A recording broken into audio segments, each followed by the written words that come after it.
मेरे बेटे पहले भोजन कर ले, कब तक इतनी कड़ी मेहनत करता रहेगा? भोजन कर ले। राहुल बेटे तू सुबह भी घर से भोजन करके नहीं आया है, मेहनत पर मेहनत करे जा रहा है, भोजन नहीं कर रहा है। मम्मी जी मैंने आपसे कहा था कि जब काम हो जाएगा मैं खुद घर आकर भोजन कर लूंगा। आप यहाँ पर क्यों चली आई? अभी तो मोदी जी और अखिलेश ने भी भोजन नहीं किया।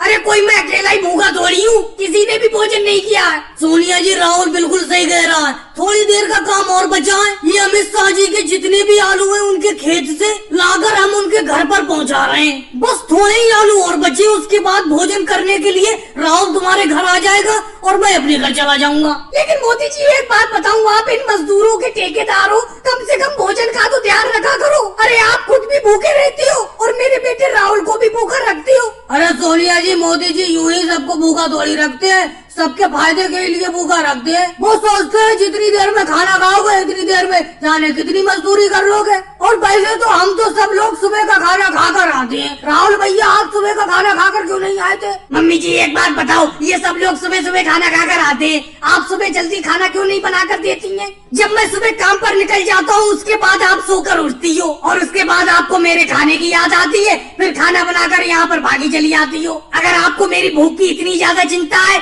तो सुबह उठकर खाना बना दिया करो, मैं सुबह खाना खाकर ही आया करूँगा। जैसे मोदी जी और अखिलेश सुबह खाना खाकर आते हैं कड़ी मेहनत करने के लिए। ये बात तो है सोनिया जी, हम तो सुबह ही खाना खाकर आ जाते हैं भरपेट, दोपहर को हम खाना खाते ही नहीं है। अब आप लेट उठती हैं सोकर, जब राहुल काम पर निकल जाता है उसके बाद खाना बनाकर यहाँ पर काम पर लाती हैं। अब ये बताओ काम करते हुए व्यक्ति कैसे खाना खा लेगा? चल मेरे बेटे सुबह से मैं जल्दी उठ जाया करूंगी, सुबह ही खाना बना दिया करूंगी, तू खाना खाकर ही कड़ी मेहनत करने के लिए निकलना। और मोदी जी एक बात मैं आपसे कह देती हूँ, राहुल के ऊपर जो टोकरी है उसमें आलू कम डाला करो, ज्यादा वजन मत रखा करो राहुल के ऊपर। सोनिया जी ऐसी कोई बात नहीं है, सब लोग बराबर की मेहनत करते हैं, सबकी टोकरी में 5-5 किलो आलू हैं, कोई किसी से कम मेहनत नहीं करता है, सब बराबर की मेहनत करते हैं। भाई लोगों को वीडियो को लाइक करो, चैनल को सब्सक्राइब करो।